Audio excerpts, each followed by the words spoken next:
Hello, welcome to Maritime SoftwareHub, the People Podcast. My name is Callum, the host of the show and the founder of the specialist digital and commercial shipping recruitment agency called Beaumont. Today, I'm joined by Narayan Venkatesh, who's the managing director and the co-founder of a really interesting company called Tilla. They are really kind of positioning themselves to focus and really try and solve the issues potentially in the crewing and crew management arena. So they wanted their end-to-end platform helps to streamline the processes, make things more efficient, safer, and cost-effective. So really looking forward to dive into this discussion today. We're going to talk about Narayan's background, how he kind of got into the digital shipping world, and also what his role is like as a kind of co-founder, what the steps were like kind of going and creating the business. So I'm really looking forward to hearing some of his insights. But for now, thanks a lot for tuning in and enjoy the episode.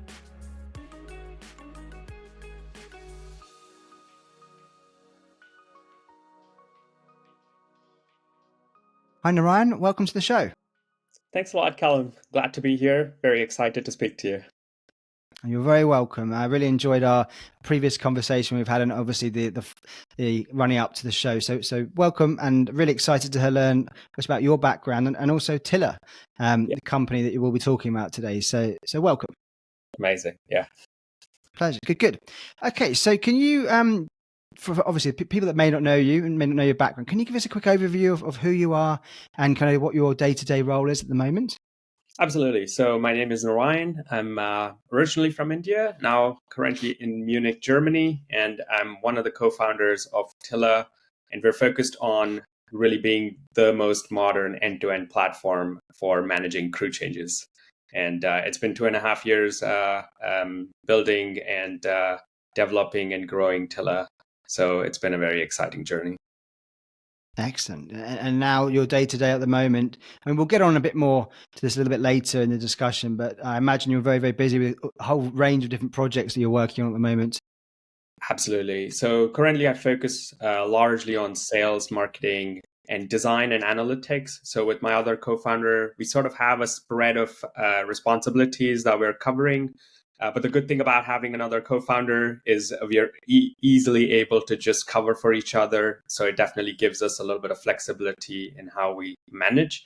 And so most of the day, I'm usually very busy, either outreach to customers, our existing customers, prospects, really talking to them, sharing the benefits and what we're doing at Tilla, our mission, and also demoing the product, and also a lot of the work internally as well with our teams, working on product, helping teams prioritize, really get our focus and attention on the topics that really create value for our customers, and sort of really balancing everything.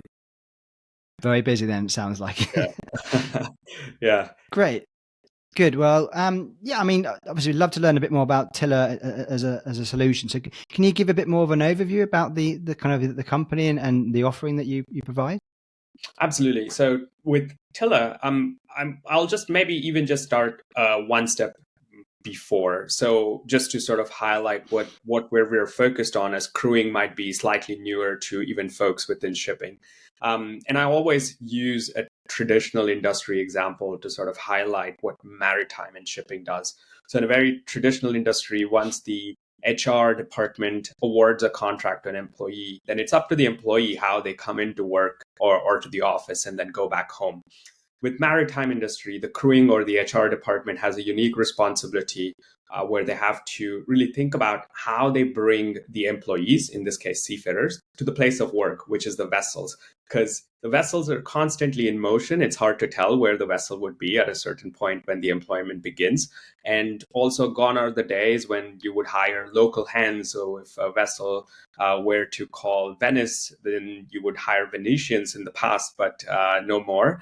And seafarers can come from anywhere in the world. And that really demands that the HR departments and the crewing departments within the shipping industry take on this responsibility to move people from where they live to the vessel and then also take them back home. And this responsibility, up even to date in many, many companies, are done in a very traditional way. So you could think emails, spreadsheets, notepads, calls, whatever makes it easy for them to manage that work, they do it that way. And this is where we as Tilla, when we recognized the scale of this problem, especially COVID really helped surface this problem front and center. And when we recognize this, we've built a platform that really tackles this specific challenge that the crewing department faces. So the three big pillars within Tilla are, one is what we call the plan. So we really help these crew operators plan where to make the crew change. In the past, they would have done this based on experience or sometimes fairly not done at all. And we help them plan, and we give you more of a report card of which port would be a very good port to make the crew change across many dimensions. So think flight cost, seafarer well-being, fatigue, port agency fees, and many others. Then comes the part about executing the crew change itself. This is where we help the crew operators by providing a digital self-service means to really understand the different flight option and travel options that they have and really book them, adjust, manage them across the whole life cycle of search, book, reserve, ticket, cancel, refund, everything. And also collaborate with all other stakeholders like manning agencies or port agencies. And so this is the part of the collaboration and the execution piece. And lastly, it's measuring and improving for the crewing leadership. So we provide insights that helps them measure how they've been doing and eventually also then turn the right knobs and levers that help them improve the crewing operation. So Tilla completes that entire cycle, and we're a digital software as a service platform that covers this whole spectrum. Very interesting. Thank you. Yeah, and I'm really pleased the last couple of episodes that we've had on the show have been a little bit more focused on the crew and the kind of the mariners side and how they adopt technology and things. So I guess if we rewind a little bit, what was it that kind of attracted you to the maritime space initially? Was there something that you saw that thought, okay, there's an opportunity there, I need to go after it? Or did someone kind of come up with the idea and approach you? Yeah, honestly, it's the latter. Because in the past, my background, I worked for a consulting company, PricewaterhouseCoopers, and this really, in the US, I focused on airlines and hospitality. Those were the industries that I served. And while working for a lot of the big names, United, JetBlue, and others, I really got introduced to how airlines work. It sort of created a soft spot for this industry particularly. And I saw how crew changes are done in airlines. So I really got introduced to that. And when being here in Germany, I was largely quite way further away from shipping. But when I left PwC and focused on doing something on my own, I happened to meet my co-founder and Flagship Founders, the venture studio that's very squarely focused on shipping industry. So they introduced me to this problem. And of course, I also learned a lot about the crew changes and the plight of the seafarers during COVID. I think everybody sort of got to know people who were stuck in vessels for many months. And so I also got to read about that and sort of compare notes of what I learned from the airline industry. And when I recognized the scale of this problem in the shipping industry, it really excited me. The problem, the fact that shipping industry, it was also sort of surprising that shipping industry isn't digitized at all. And so the interest sort of spurred from there. And I think it's the problem is really something that excites me, and the opportunity to bring a solution back to the industry and to really impact the lives of these seafarers. So I would say that's how it's been. And I always sort of introduce myself as I'm 2.5 years new to shipping, because that's how I feel. Every day it's always learning something amazingly new about shipping. And I think the domain, the complexity, the technology, both the analog, everything that powers the movement of the vessels on the water, to, of course, digital solutions like us sort of being a part of this industry. I think it's an amazing learning and always keeps me on my toes. Yeah, it is a really unique industry, and that's why I've enjoyed kind of staying in the industry for most of nearly all of my career, basically. So it's, very interesting. Okay, good.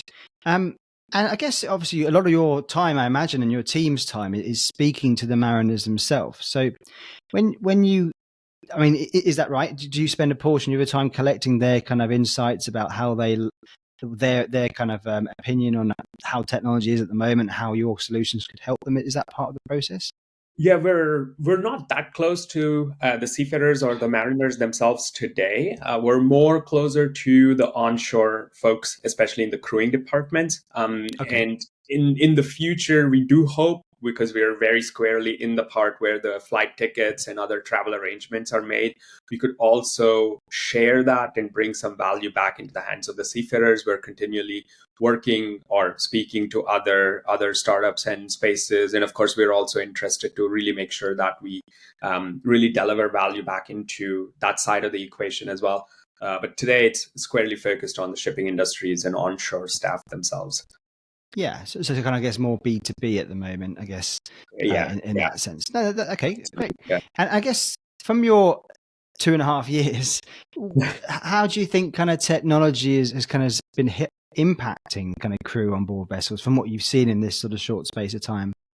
Oh wow, yeah, it's a very interesting question, because I think the more I dug into, I think what technology sort of means in the shipping industry, especially for the seafarers also on board, it's very interesting. A lot of the seafarer surveys really point out the fact that there's not enough connectivity, and they really crave for that connectivity, not just for entertainment or other aspects, but just also being connected back home. So I think, especially, I can see that even since I've been a part of the shipping industry. It's been really it's been really changing. A lot of the vessels with Starlink and other technologies coming into play definitely has been impacting the seafarer's life on board. And of course, I think learning a lot about the technology that's on the vessels, especially voyage optimization or charting technologies, radar technologies. I mean, it's been very, very interesting to learn how these are evolving continually over time. Of course, us as well. I've seen a lot of other startups. I speak to a lot of other co-founders that are focused in the shipping space, and it's also really great to know that there's a lot of folks that are bringing innovative solutions, not just vessel-based, but also shore-based solutions, and to see this sort of vibrancy come together. So it's been, I would definitely say, a lot of movement in the past 2.5 years that I have seen, that I believe when I speak to folks in the past, they certainly see more folks interested in really building technology solutions for the shipping industry now more than ever. Yeah, I agree, and I think it's going to be interesting to see if more ship owners or mariners come up when they move to shore. Traditionally, they might have perhaps gone into like a technical shipping role, a shore-based like head of technical Yeah, or a safety-focused role. Maybe now they might start jumping into digital shipping roles, which of course they have been over the last few years, but maybe more and more we'll start to see coming through. yeah. I think. I definitely think so. And I just want to pitch in there about this one thought that I reflect on deeply, which is, just as us, we are impacted by technology in this consumer space. And what we expect has been continually changing our expectations just based on how mobile we are and what smartphones can do. I really sometimes wonder, like, what the seafarers' expectations would be when they come on shore, just because they are personally also going through the same journey as we are with smartphones and what they can do on the smartphones. And so their expectations of when they come on shore and what they would like to see as shipping technology on shore would also really reflect that learning. So I think it would be a very interesting, I think continually. Yeah, So we'll see a lot more definitely. changes. Yeah, the mariners that we've helped kind of transition from uh, chief engineering or officers, that type of those type of roles on board vessels into technologies. They've generally been kind of subject matter expert type of roles, product managers, obviously some Mhm. sales if they're kind of more kind of interested in the Commercially. sales and marketing side. So definitely a big market, especially if they're in kind of vessel performance type of solutions, fleet management, that type of thing. So it's yeah, exciting, and obviously we want more to stay on board the vessels, but it's just another avenue if they were thinking of coming on shore at some point. Definitely. Good. Okay, cool. So the focus of today's kind of episode, we're talking about kind of HR technology in maritime. Obviously, we kind of touched upon that on the crewing side, but also about your role. Being a kind of co-founder and a managing director, you're exposed to lots of different functions across businesses. So if we focus a little bit more on the co-founding part to start with, can you just give us a quick overview of kind of what are the key aspects of your role? I know you mentioned it at the start, so we'll dive into that a bit deeper now. Yeah. And kind of the main sort of what a day-to-day looks like for you. Yeah. It's been changing and evolving over the past 2.5 years, I would say. Today, definitely it's a lot around just outreach to prospects and customers, really representing Tilla, really presenting the value that we're bringing to the market, sharing that with others, and sort of looking to hear back, and then really also sort of convince them on what we're doing here and how that impacts them and why they should look to really pursue this opportunity. That's a large part of it. And of course, the other side, everything internally that we need to care about. We have existing customers, so I'm very squarely looking at them as well to ensure that we're creating value for them. And I think this goes back into the product management aspects that you mentioned, to really look and help our product teams, product manager, helping them prioritize better by providing them all of the information we as co-founders can bring from conversations from customers, from the market. I also take a deeper role with design, so really working with our designer to really sort of bring finesse and craft into how we are designing. So one of the things that we really want to do is bring consumer grade experience into the shipping enterprise space, where largely if we see the software, it's very functional and sort of very traditional and old school. You definitely want to bring more design and flair into that. So really working hard to make that possible. So these I would say largely occupy the length of the day. Sometimes there are always ad hoc things that come up. Yeah. Some travel to conferences here and there every other week. And of course, I'm based in Munich, while we're a larger part of the company is based in Berlin. So I do end up traveling quite often to Berlin to meet them face to face. So there's some bit of travel as well involved in this in the day. So Okay. yeah, I would say that's sort of the combination of everything. Excellent. Good. And if we go back to talk about so on the commercial side of the prospecting, as the business has been growing, you don't have to give me specifics, but are there any kind of like key approaches that have been kind of successful for you? So whether that's in terms of, I guess, new business development, kind of just calling and ringing up target customers, ship owners, or is it more about kind of getting a brand out there at events and sponsoring things, or a combination? What's kind of been a successful approach for you guys? Yeah, definitely a combination, I would say. So I've done quite a lot of the cold calling as well, and it's really also helped when you reach the right person and really are able to succinctly summarize the value that you're bringing and then what you would like to do. It's definitely, shipping industry is a bit traditional in the sense that people do pick up the phones and then speak, and they're more than happy to say, okay, let me just pass you on to my colleague and they'll take a look at you and then we'll come back to you. So it's definitely been something that I've been doing that has helped. Warm introductions has helped. So shipping, I've learned now, is a very tightly networked industry. So knowing people, they're always open to also connect you to others. So that definitely opens doors. And lastly, as you mentioned, the presence out in the market, in conferences, a lot of visitors, a lot of different maritime conferences across the globe that happen. So really also picking the right ones where the right audience would be involved, and then being present there has also really helped sort of get connected to the right folks and the prospects, I would say. So a combination of all of that really has been working for us now. As we look into the future, there would be more things that we would do as we continue to scale. For today, these are some of the main activities and efforts that have helped us a lot. Great. No, well, thank you for sharing that. And for anybody that's perhaps thinking about starting up their own business. And I apologize to our listeners that a lot of our conversations are a bit more of a senior strategic level. I don't mean to do that deliberately. Soon, hopefully, we'll get perhaps some people in that more of the sort of the business development manager type of ground level type of role. But we just seem to go down this path, which is fine. But like, from your point of view, as far as like anybody that might be thinking of starting up a business, it may be a software platform. It doesn't have to be in the maritime space, but it makes sense for it to be in the maritime space. Any kind of advice or guidance you can kind of give to them from your experiences?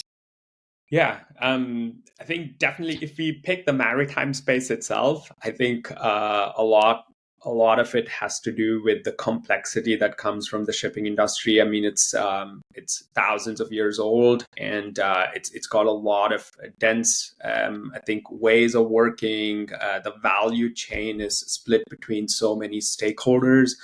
So someone really considering starting a startup in the maritime space has to really consider this. So I would definitely say learning all about the industry, the different stakeholders that are involved, their incentives, what really drives them, what value do they provide back to the industry, be it port agents, manning agencies, husbandry services. There's so many different types. So learning about all of those really helps them craft a product or a service that really creates value across the ecosystem, and they have much better chance of really having their ideas stick. So that's something that they have to really consider very strongly.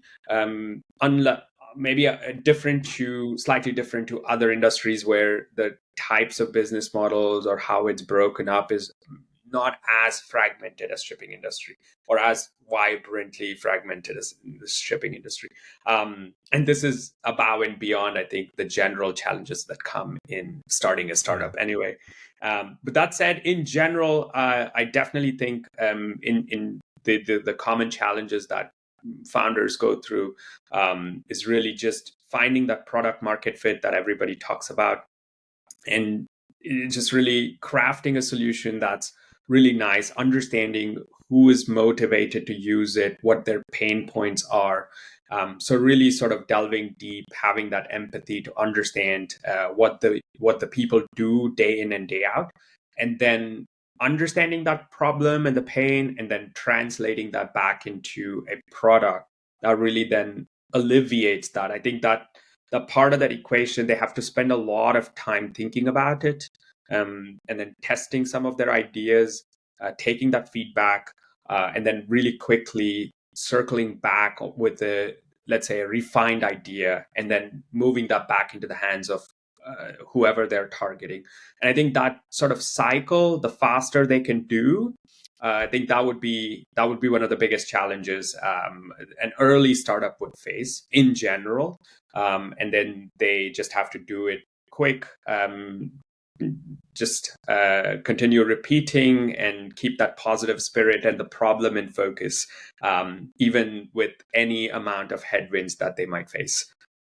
Yeah, and I think a challenge people might face is perhaps a funding issue to start with, but the different options available, whether they want to try and kind of, I guess, bankroll things themselves, or obviously companies like Flagship Founders and other businesses out there that are great kind of incubators and start businesses are growing, I think, in the maritime software space. But do you have much insight into kind of the venture capitalist sort of world in shipping? Is that something you've kind of been close to over the last couple of years since you joined the industry? Oh yeah, absolutely. That's another big topic in itself. I think I think the investing space and I think the atmosphere has been a bit of a roller coaster, especially considering how the markets have been. And maritime definitely has a smaller set of niche investors that are focused in the past. And now we definitely see a lot more general VC and funds also being very interested in maritime. So that's definitely bringing in good level of attention. We've certainly faced, let's say, a challenge early on where we definitely had to go out and really drum up some of that attention that we were seeking from the VCs. But today, any startup that comes into maritime, they definitely have a lot more eyeballs. Companies that have become really big, like Flexport, sort of really have changed a bit of that. They're instrumental in bringing that attention from the investor space. Venture studios like Flagship have been very helpful as well to really focus that attention to sort of drive that interest from the venture capital community. I would still say it could really improve a lot. I think the shipping as an industry is it's massive, just in terms of every type of scale and metric that you would take into consideration. And I think it really deserves even more attention from the investor community. Our journey, it's definitely been interesting in the sense that we have seen quite some turbulence in the market, quite some slowness, let's say, in the way the funding has come into the maritime space.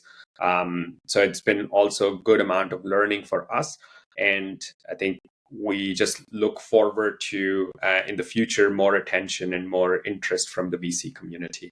And the incubators and venture studios definitely have been helping drive that attention and bring all these ecosystem partners into the maritime space.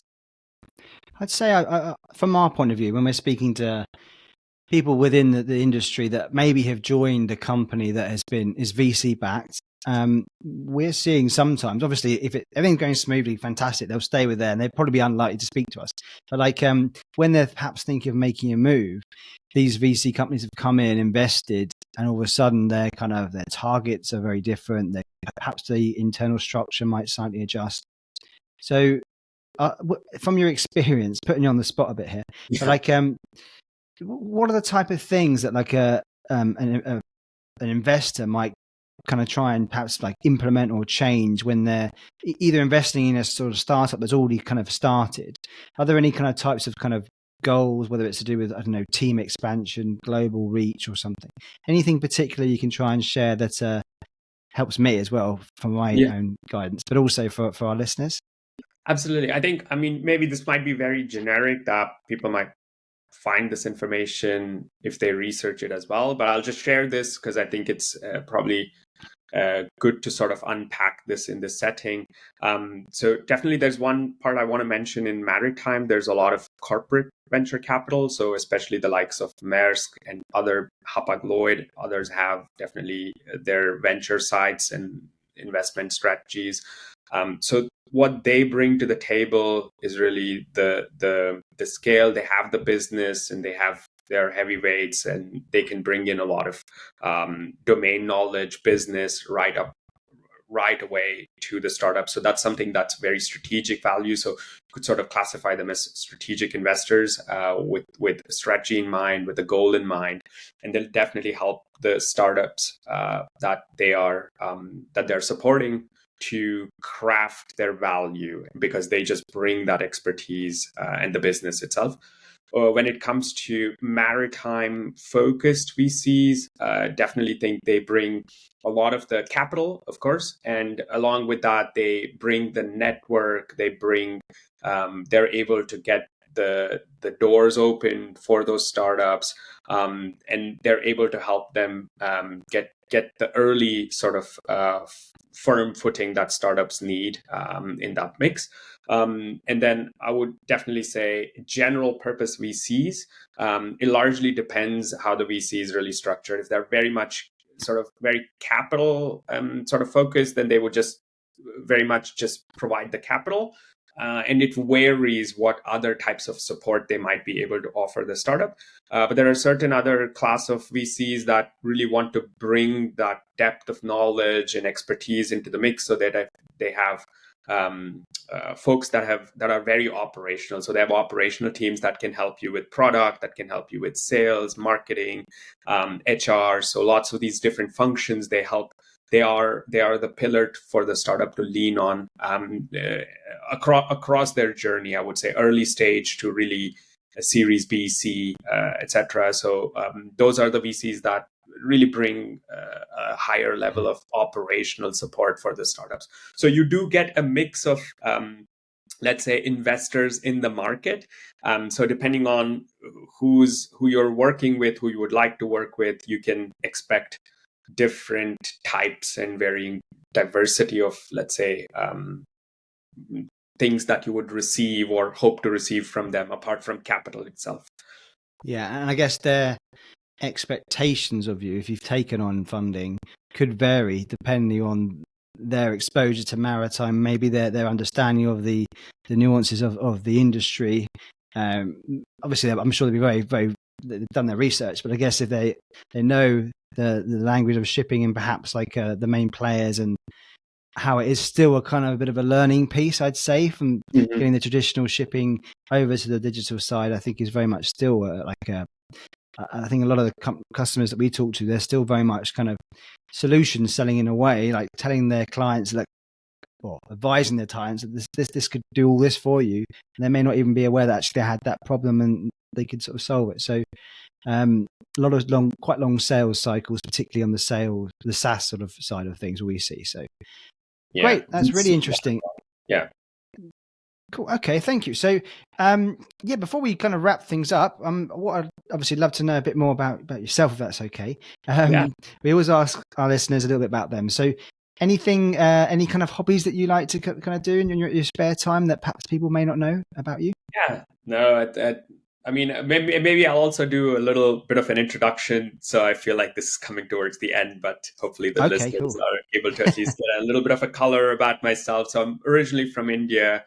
My background's computer science, so it's close to 18 years of experience in the industry now. I started my career with a big ERP company, SAP, German company. I really grew through the ranks and responsibility there, and then moved to the US for further studies at Carnegie Mellon in Pittsburgh, and then really joined PwC, as I mentioned, and that's been the biggest chunk of my career. But all along the way, I was always interested in sort of doing something on my own. So once I sort of I moved with PwC from US to Germany, and I've been in Europe for quite some time. And then a little after COVID, I left PwC to pursue my own ideas. And that sort of the journey sort of led me all the way to now, where I'm with building Tilla and focusing on the shipping industry. And I think some of the things that I've always loved, I think it's been, I would say, just design. Maybe that's something that I really deeply care about. I've always loved typography, fairly niche, I would say. So really love spending a lot of time, even today, just I think being in Germany, being in Europe, it's been amazing to explore different typographies, just even storefronts and names and so on. So it's really something I take my time to appreciate. Also, I think it bleeds into paintings or museums. And so it's really art. So something that keeps me sort of, let's say, passionate. Apart from that, maybe music, just whenever it's been hard to sort of carve some time out for all of this. I do have to say, co-founder responsibilities have been quite demanding, and really I've traded a lot of the personal time for things focused on Tilla. That said, whenever I get the opportunity, love listening to music. I have a broad taste, so it really keeps me sort of engaged, and so I love discovering new music or new genres or bands. So that's something that I've tried to keep up with. Just reading. I love magazines, so I read a lot of magazines. One of the big magazines that I'm a big fan of is Monocle. So I've always sort of read them. UK-based magazine. So yeah, that's the one that I've been hooked on to for quite some time. So I think these all sort of, whenever I get the time, I end up spending them on these. Yeah, I guess especially when you're traveling, that's the time where you can listen to stuff or read, isn't it? Really, I find. Great. Okay, thank you so much. Well, I really enjoyed our conversation, and obviously, if anybody would like to reach out to you or to the team at Tilla, what's the best way for them to get in contact with you? And LinkedIn would be the best. I'm there. It's very easy to reach me there. If not, it's Narayan at Tilla.tech. So that's Narayan at Tilla.tech. So that's also another way to reach me. So those two would be the ones. I'm plugged into my devices, so I'll definitely be responding. Excellent. Great. All right. Well, thank you so much for your time again today. As I said, really good sort of learning curve for us as well, especially on the investment side. And the more and more we touch upon the crewing side of technology, the more and more I want to kind of dive a bit deeper into that. So this has been really helpful. Thank you very much. Yeah, thank you as well for having me. And then it's been wonderful speaking with you. My pleasure. What a great chat that was with Narayan. Really enjoyed our discussion again. He's a really nice guy and very kind of approachable, obviously passionate about the new industry that he's found in maritime. And I'm really excited to see how Tilla kind of grow and their journey. So what I'd like to do going forward is I'm going to really try and, if possible, get some existing mariners or people that have been on board vessels to come on the show, see if we can speak to them, hear their view and their point, their kind of experience of technology, how it's impacting their lives essentially. So if you are interested, obviously, and you want to reach out to me directly, you can message me on LinkedIn or send me an email, callum@cordellbowmorch.com. That's CALLUM. And I'd be delighted to speak to you or anybody that's kind of like been on board vessels previously and can now kind of share their insights. But thank you again for tuning in. Again, please do follow and like the channel on YouTube and other areas, and we really appreciate the support. Thank you.